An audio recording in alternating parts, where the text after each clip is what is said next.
Back to school time is when the FBI warns they see an increase in hoax threats against schools.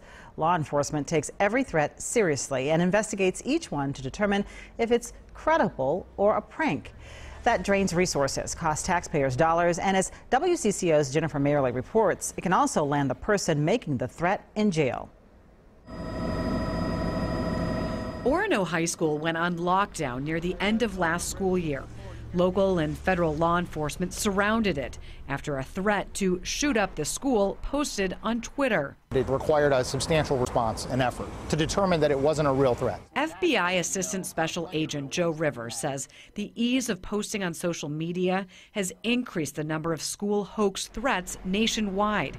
And he says students are often behind them. Young adults make the threats, don't really have a sense for what the ramifications for doing so are or what the long-term implications of that are. And teenagers should be worried about what they're doing on Friday night, not on, now I need a defense lawyer. The FBI and other law enforcement agencies investigate every tip, and many cases are prosecuted. In 2015, authorities extradited a Houston, Texas teen to Minnesota after he made multiple false bomb threats, sent harassing text messages, and made swatting phone calls to Marshall High School.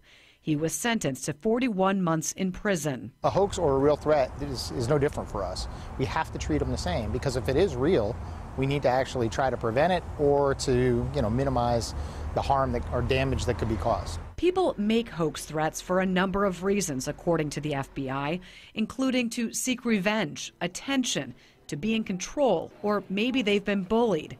Rivers' advice? Think before you post or before you make a threat. A hoax is not a joke, and, there's the ramifications are real. Jennifer Mayerle, WCCO 4 News. You could face a maximum of 5 years in federal prison for a hoax threat. State and local charges also can apply. Call 911 if you learn of a potential threat or see suspicious activity.